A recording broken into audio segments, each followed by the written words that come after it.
Esto va a quedar grabado para la posteridad para que todos después podamos tener acceso a ello. Entonces, el día de hoy, como les compartía, vamos a estar hablando acerca de un tema que es de suma importancia para todos y cada uno de nosotros. Y este mes es un mes especial para el pueblo cristiano, y no solamente para nosotros los chilenos que celebramos nuestras fiestas patrias, sino que como parte del cuerpo de Cristo, tenemos una efeméride que marcó un antes y un después. No solamente para el pueblo de Dios, sino que para toda la humanidad. Y es que a finales del mes de septiembre se conmemora la impresión de los primeros ejemplares de la Biblia en español. Amén. Entonces, nosotros gracias a esto podemos celebrar que tenemos esta Biblia que está acá, que ustedes están viendo en sus pantallas. Esta Biblia, que fue la primera Biblia que se tradujo al español, es la llamada Biblia del Oso. ¿Y por qué la llamada Biblia del Oso? Porque en su portada tiene un oso. ¿Y qué está haciendo el osito? Está comiendo miel de un panal, una especie de panal que está ahí apoyado en un árbol. En este caso, todo tiene un simbolismo. Y el oso representa a nosotros, los creyentes. ¿Qué hacemos nosotros los creyentes? Comemos de la dulce palabra del Señor, como dice el Salmo 19. Fiel es la palabra del Señor. Exactamente. Esta Biblia, que ustedes están viendo aquí en su pantalla, fue el resultado de 12 años de trabajo por alguien llamado Casiodoro de Reina y un grupo de traductores que trabajaron con él en el año 1569.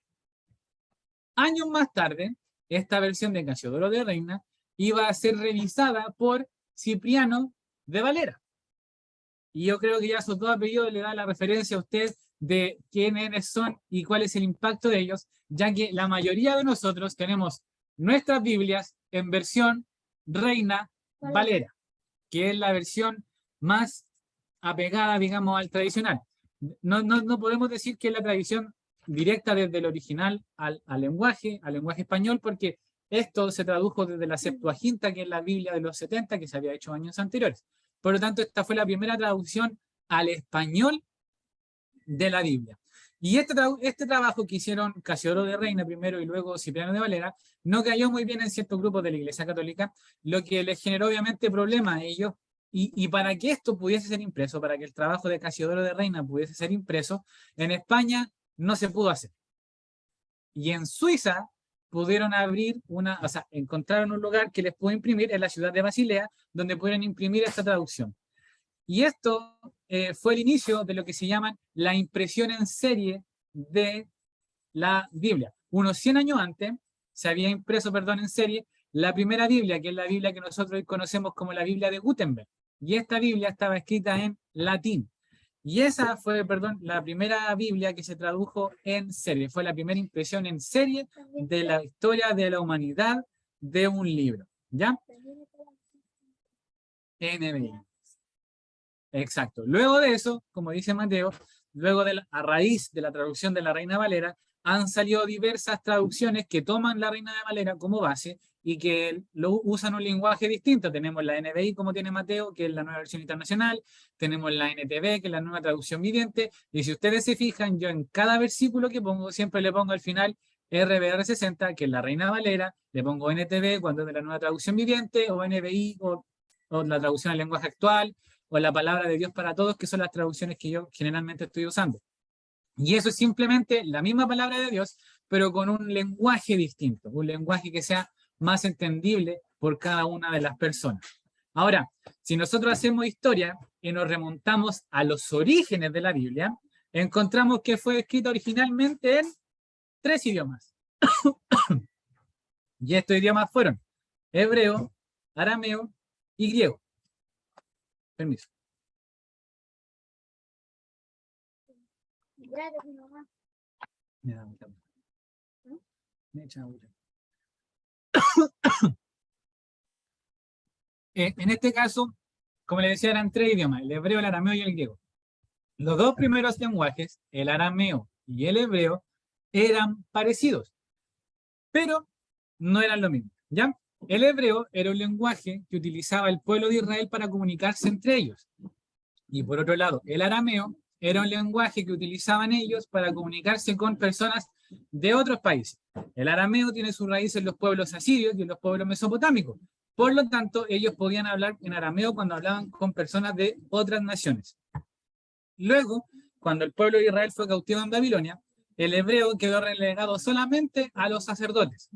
Y el idioma oficial que hablaban las personas pasó de ser el hebreo al arameo.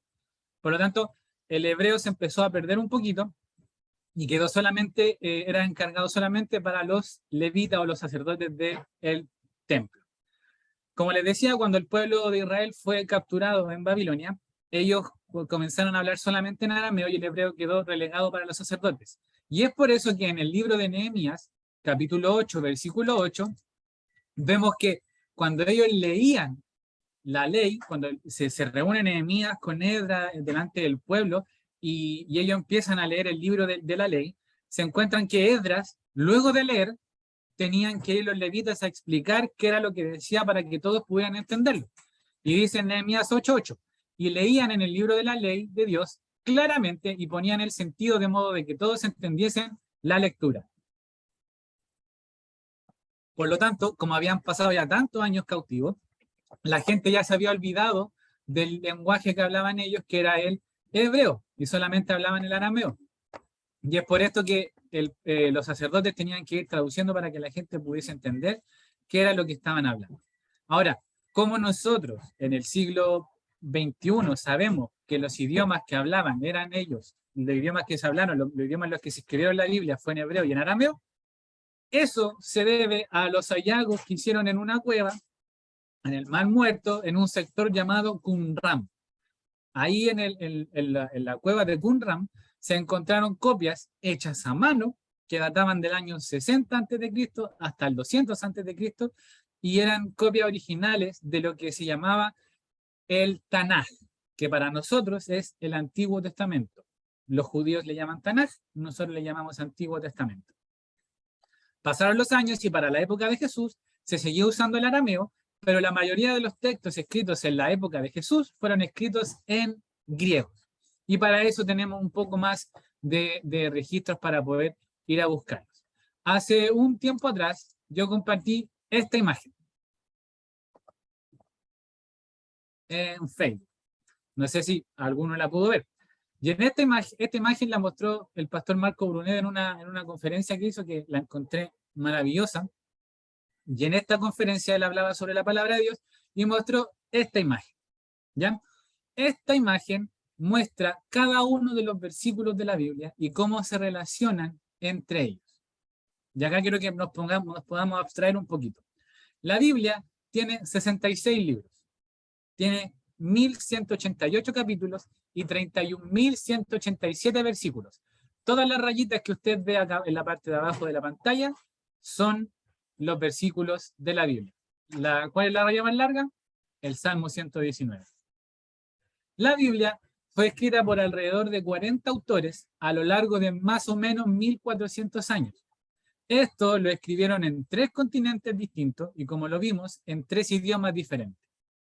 A pesar de todo esto, la Biblia es un libro que se conecta entre ellas de manera maravillosa, de esta manera que nosotros podemos estar bien, que nosotros vemos en esta imagen. Las líneas de colores que están por encima, que están así como haciendo un arco, que están por encima de la raya, que está allá al medio, son las referencias de la Biblia. Si ustedes se fijan, hay una línea que va desde el principio, que es Génesis 1, hasta el final, que es Apocalipsis 22-21. Las líneas, que mientras son más claras las líneas, son más lejanas las referencias, y mientras son más oscuras, son referencias más cercanas. Esto nos da a entender de que la Biblia se referencia a ella misma. Cada versículo, muchos versículos podemos encontrar una referencia en otros. Podemos encontrar en Apocalipsis referencias a Génesis, podemos encontrar en los Salmos referencias a otros libros, podemos encontrar a Pablo, por ejemplo, en el Nuevo Testamento citando a los Salmos, podemos encontrar a Daniel diciendo lo que se escribió en Apocalipsis y a Jesús mencionando lo que escribieron los profetas. Por lo tanto, lo que hoy tenemos en nuestras casas, lo que hoy tenemos nosotros delante de nosotros, lo que hoy tenemos en nuestras manos, no es solamente un libro. No es solamente el libro más vendido de la historia, sino que esta es la eterna palabra del Dios eterno. Y esto no va a cambiar. Esta Biblia que nosotros tenemos en nuestras manos es la carta de navegación que nosotros debemos usar para guiar nuestro camino. Es a la vida. exactamente la guía a la vida eterna. Es, usando una palabra que está muy de moda, es la constitución política que debe dirigir nuestros pensamientos. Es lo que nos da paz, esa paz que sobrepasa todo entendimiento, es lo que nos recuerda quiénes somos y nos recuerda también hacia dónde vamos. Si esto fuera solamente un libro, ¿por qué está prohibido en Corea del Norte? ¿Por qué está prohibido en China? ¿Por qué está prohibido en países donde ISIS está al mando? Porque es un libro que cambia la vida de las personas. Y también Es la eterna palabra de Dios que transforma la vida de quienes la leen. Y ahora te pregunto a ti para que tú puedas reflexionar ahí en tu fuero interno. ¿Qué es para ti la Biblia? Y quizás todos podemos tener una definición personal. Exacto, pero quiero que podamos ir haciendo, ir teniendo todos una misma respuesta para esto. Los invito a que puedan abrir sus Biblias en el libro de Segunda de Timoteo, capítulo 3, versículos 16 al 17. Segunda de Timoteo, capítulo 3, versículos del 16 al 17. Si está complicado porque tiene la Biblia en el teléfono y está conectada desde el teléfono, no importa, acá se la proyectamos.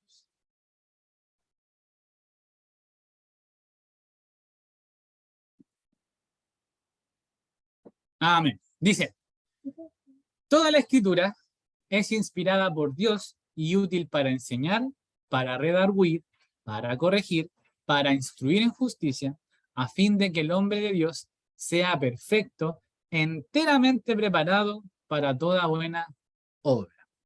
Y este versículo que acabamos de leer nos refuerza lo que veníamos diciendo. La Biblia es la palabra de Dios. La Biblia es la palabra que Dios inspiró, que Dios sopló a través del Espíritu Santo para que hombres pudiesen escribirla. Cada letra, cada sílaba, cada diptongo, cada hiato que encontramos en la palabra, cada capítulo que fue escrito y que los escritores plasmaron a lo largo de la Biblia, tiene su origen en Dios. Y esto no es solo para que nosotros podamos leer algo para entretenernos, sino que también es útil para enseñarnos y para enseñar a otros acerca de Dios. Es útil también para que nosotros podamos comparar nuestra vida con lo que dice acá de cómo debemos vivir y con ella podamos entender cuál es el comportamiento que nosotros como cristianos debemos llevar. Por lo tanto, nos sirve también para enderezar nuestros caminos. ¿Con qué fin? Con el fin de ser aptos y estar equipados para poner por obra lo que hemos aprendido. Es decir, todo lo que hemos aprendido de la palabra no puede quedar solamente en un conocimiento intelectual almacenado en nuestra cabeza, sino que debe llevarnos a poder poner por obra todo lo que hemos aprendido, a testificar, a vivir como hijos de Dios. Ahora, también sumado a esto, podemos decir que la palabra de Dios para nosotros puede tener más definiciones. Por ejemplo, la palabra de Dios es alimento para nuestra vida. Nuestro Señor Jesucristo, cuando fue tentado en el desierto por el diablo, él estaba ayunando y Satanás se le aparece y le dice que le hace una oferta de que él pueda convertir las piedras en pan para poder saciar su hambre. Llevaba 40 días ayunando a Jesús y ya obviamente entendemos que después de 40 días sin comer ni tomar agua, un poco de hambre quizás pudo haber tenido. Por lo tanto, el enemigo se aparece y le dice, convierte estas piedras en pan. Y Jesús le dice, no solo de pan vivirá el hombre, sino de toda palabra que sale de la boca de Dios. Este pasaje nos da a entender que la palabra de Dios es nuestro alimento espiritual. De ella nosotros podemos obtener lo que nuestro espíritu necesita para mantenerse firme. Día tras día nosotros buscamos satisfacer nuestro cuerpo con alimento para tener energía, ¿cierto? No comemos solamente porque tengamos hambre, sino que de ahí sacamos la energía y los nutrientes que necesitamos para cumplir con nuestras labores diarias. Estamos buscando alimentarnos también de la palabra del Señor. Recordemos que el enemigo está día a día buscando atacarnos. Por lo tanto, también debemos estar sanos y firmes en la palabra del Señor para poder soportar y poder resistir al enemigo. Por eso debemos buscar el alimento para nuestro espíritu a diario. El apóstol Pedro, escribe en Primera de Pedro 2:2. Como bebés recién nacidos, deseen con ganas la leche espiritual, para que crezcan a una experiencia plena de la salvación. Pidan a gritos ese alimento nutritivo. Y nosotros sabemos que las guaguitas no hablan. Y la única manera que ellos tienen de comunicarse es llorando. Y también los bebecitos no pueden vivir sin su leche. Por lo tanto, eso es lo único que ellos comen. Y es por eso que ellos lloran cuando tienen hambre. Tu espíritu, lo único que puede comer para poder alimentarse es la palabra de Dios. Así que asimismo, como un bebé que llora, para poder recibir el alimento, tú también debes anhelar recibir el alimento diario. Asimismo, nosotros debemos buscar con esa misma desesperación que una guagua busca el pecho de su madre para poder tener el alimento, nosotros también debemos buscar la palabra del Señor para no pasar hambre y para no ser desnutridos espirituales. Cuando nosotros recibimos la palabra y no la ponemos en práctica, nos vamos al otro extremo. Engordamos espiritualmente, porque nos quedamos solamente para nosotros y no ponemos por obra y no ponemos por práctica eso, y no lo multiplicamos en las personas que están cerca de nosotros. Así como es un hecho que los bebés no pueden vivir sin su leche, también es un hecho que tú y yo no podemos vivir sin la palabra de Dios. Es por eso que para nosotros la palabra de Dios es nuestro alimento espiritual y es de primerísima necesidad. Otro versículo. Es única e importante, pero la única necesidad que necesitamos. Exactamente. El Salmo 119, versículo 14 dice: me he gozado en el camino de tus testimonios, más que toda riqueza. Y unos versículos más adelante, el Salmo 169, versículo 162, dice: yo me gozo en tu palabra como el que hay abundante botín. Es decir, aparte de ser el alimento espiritual, la palabra de Dios es una fuente de gozo para nosotros. Y es una fuente de gozo tan grande que se compara al encontrarse un botín muy grande. Y esto para nosotros es tan cierto como que mañana va a salir el sol. Es en la palabra de Dios donde nosotros encontramos más que felicidad. Encontramos un estado de tranquilidad que es constante, que a pesar de las dificultades que podamos vivir, se mantiene, porque tenemos paz y tranquilidad que viene a través de la palabra. Al final de Nehemías capítulo 8, versículo 10, encontramos la frase que yo creo que muchos hemos dicho: el gozo del Señor es mi fortaleza. Y eso a nosotros nos da aliento para salir adelante y mantenernos dichosos en medio de las dificultades que vamos a pasar. La Biblia dice que en el mundo vamos a tener aflicción, pero que no nos aflijamos porque Jesús venció al mundo y Él está con nosotros. Por lo tanto, si nosotros tenemos en Él esa tranquilidad, si nosotros tenemos en Él esa paz, solamente nos queda sentir gozo en nuestros corazones, porque independiente de lo que esté pasando, Cristo sigue siendo Rey. Porque independiente de lo que estemos pasando, aun cuando estemos pasando por el desierto, no vamos a estar pasando el desierto solo, porque Dios ha dicho que va a estar con cada uno de nosotros. Cuando nosotros nos alimentamos a diario con la palabra de Dios, recordamos que tenemos algo que es tan valioso como un tesoro. Y eso nos da aliento y nos da esperanza para no perder en esta tierra el gozo que el Señor ha puesto en nuestra vida. El enemigo va a intentar hacer un montón de cosas para sacarnos de nuestro foco, pero no olvidemos nunca de que en la palabra del Señor encontramos la tranquilidad para los tiempos difíciles y encontramos también el gozo, que es eterno, porque viene de nuestro Dios eterno.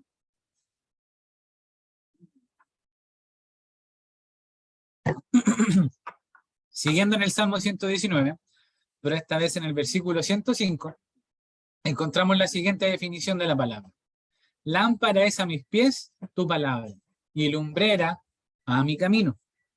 La palabra de Dios es una lámpara, la palabra de Dios es luz que nos ilumina, obviamente, y nos muestra todas aquellas cosas que están en nuestro ser que no estamos reconociendo a simple vista.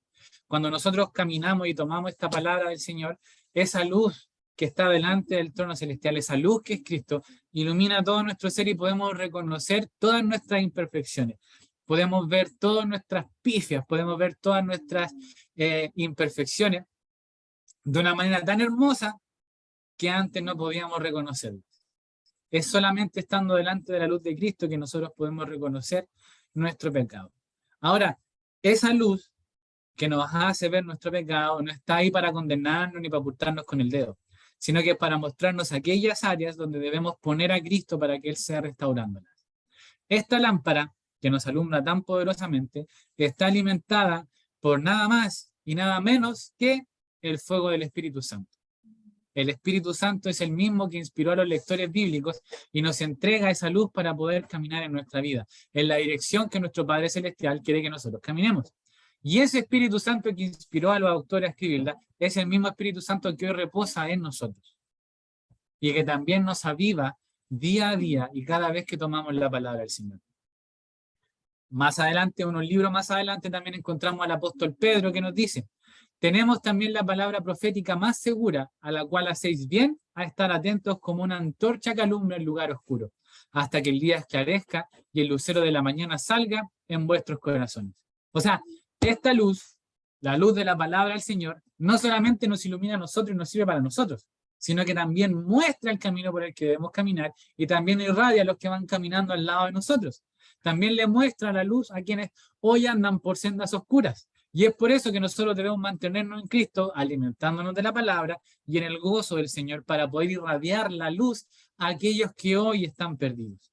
Para que esa luz que no podemos ocultar pueda servir para iluminar el camino de quienes hoy están perdidos y así ellos también puedan conocer esta luz que es la palabra de Dios y ellos también puedan caminar por donde Dios quiere que caminen.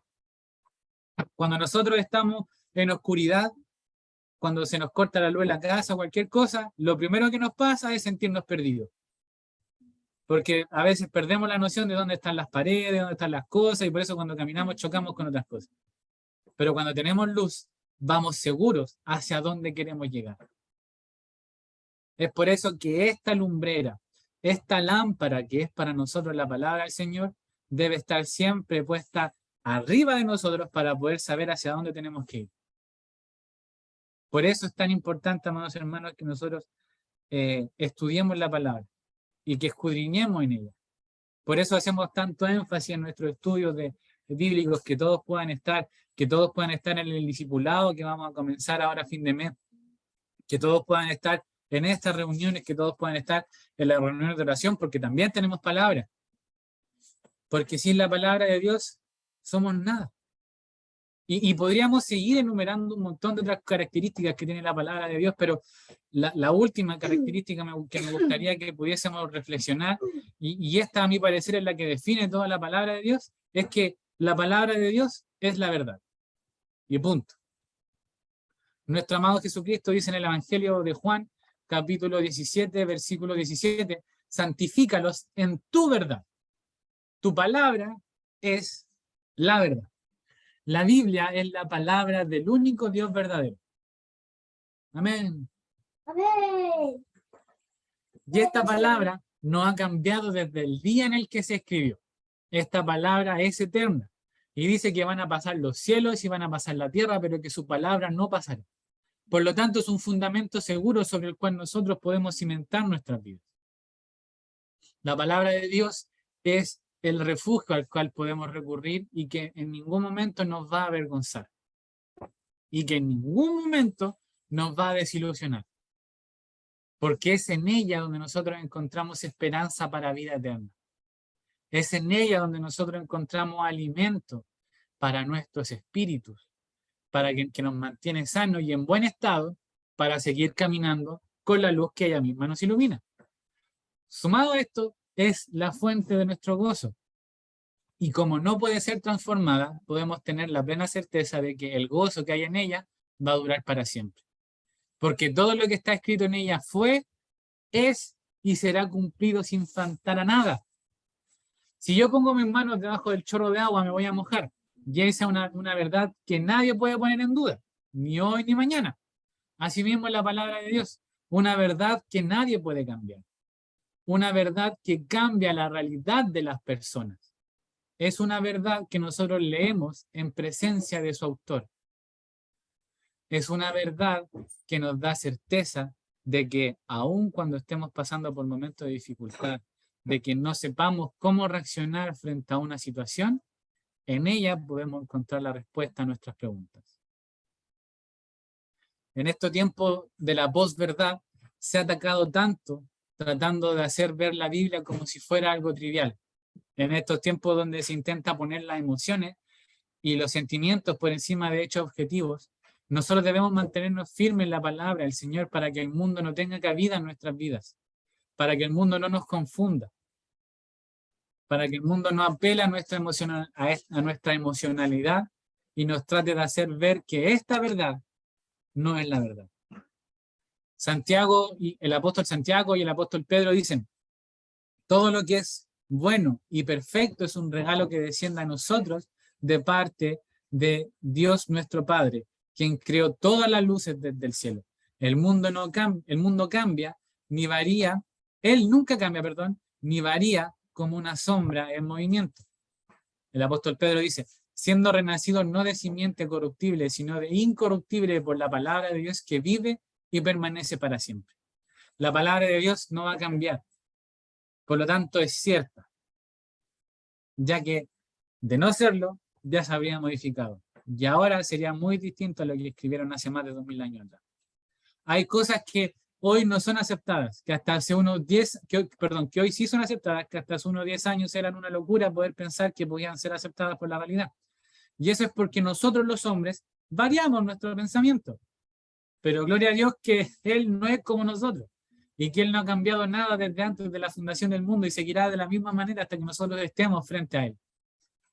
Esta palabra de la cual nosotros hoy nos alimentamos, esta palabra de la cual hoy nosotros podemos recibir la luz para poder caminar, esta palabra sobre la cual nosotros cimentamos nuestra vida, es la palabra de Dios y es la verdad. Como lo decía hace un momento, podemos seguir dando características de lo que es la palabra de Dios. Y yo estoy seguro de que cada uno de ustedes podría aportar con más definiciones. Pero hay algo en lo que debemos estar seguros y en lo que debemos estar agradecidos. Hoy, por gracia y misericordia de Dios, gracias a hombres y mujeres valientes que se esforzaron por traer esta palabra hacia nuestras manos, podemos acceder en cualquier lugar, en cualquier momento del día, a la que es siempre refrescante, a la que es siempre cercana y a la que es siempre reconfortante palabra de Dios, desde cualquier lugar que estamos. Hoy no tenemos ningún motivo, ni ningún pero, ni nada que nos impida poder tener la palabra de Dios. La tenemos aquí, la tenemos aquí, y algunas partes las tenemos aquí. Y es por eso que la palabra de Dios es tan importante para nosotros. Y ahora les dejo una pregunta para que ustedes puedan reflexionar en sus casas. ¿Estás aprovechando este tremendo privilegio? ¿Estás aprovechando este tiempo que tienes de poder escuchar y leer la palabra de Dios? ¿Estás aprovechando este tiempo en el cual podemos libremente buscarla? Démosle gracias al Señor porque Él ha dado inteligencia y sabiduría a personas para que la tengamos en los idiomas que se nos ocurran, para que la tengamos en la forma que sea, que si te cuesta entender con el vosotros fuisteis, visteis, hicisteis, tiene otra versión que te lo puede hacer un poco más claro. Ya no hay excusa para decir que no tenemos tiempo de leer la palabra de Dios. ¿La estás buscando como un niño que busca el alimento diario? Si no lo has hecho, te invito a que desde hoy puedas comenzar a acercarte a la palabra de Dios, que puedas buscar en ella. Hay aplicaciones que incluso te acuerdan cuando no has leído la Biblia en un día para que la puedas tomar y la puedas leer. Hay una aplicación Aprovechemos. que Exactamente. te puedes seguir haciendo devocionales Hay aplicaciones que traen hasta devocionales. Por lo tanto, las opciones están. La pelota está en tu lado de la cancha. ¿Qué vas a hacer con ella? Espero que hagamos goles y no que nos hagamos autogoles. Tengamos un tiempo de oración, amados hermanos. Bendito Señor, te agradecemos, Padre, por tu palabra, Señor. Te agradecemos, Padre Celestial, porque en ella, amado Padre, podemos encontrar, Señor, el aliento que necesitamos en tiempo de dificultad, porque en ella, Señor, podemos encontrar la esperanza, bendito Señor, de gloria que hay a través de Cristo Jesús.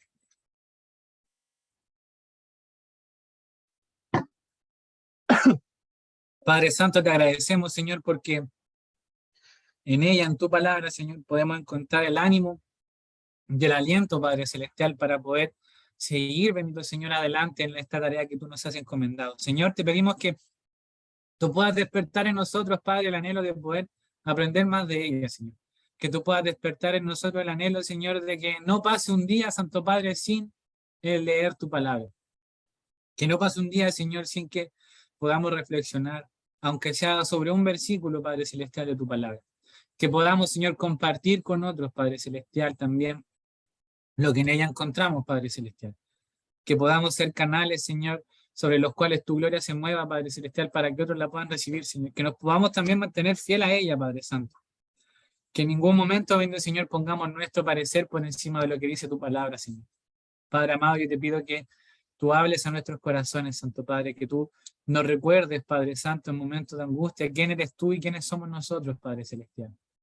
Que podamos, Señor, ser testigos fieles, Padre Santo, donde quiera que estemos, Señor. Que podamos llevar a otros, Padre Celestial, hacia la verdad que está en tu palabra, Señor. Padre Santo, yo te pido que tú puedas hacernos sentir, Señor, hambre, Padre Celestial, por tu palabra. Que no tengamos, Señor, excusa tampoco, Señor, que presentar delante de ti para no leerla, Padre Celestial. Que podamos, Señor, ser personas que quieran aprender más de ti, Señor, que podamos crecer, bendito Señor, a través de tu palabra. Te agradecemos, Señor, por el tiempo que tenemos los viernes, Señor, de estudiar tu palabra. Te agradecemos por Andreina, Señor, por su disposición, Señor, de poder estar siempre enseñándonos, Padre Celestial. Te agradecemos, Señor, por los pastores que podemos escuchar también durante la semana, Señor. Te agradecemos, Señor, por esta palabra que hoy escuchamos, Santo Padre. Te agradecemos, Señor, porque tú has puesto, Señor, alrededor nuestro, Señor, un montón de herramientas, Padre Celestial, para poder estar en conexión contigo. Santo Señor, te agradecemos, Padre, todo esto en el nombre de Jesús, nuestro Señor y nuestro Salvador. Amén y amén.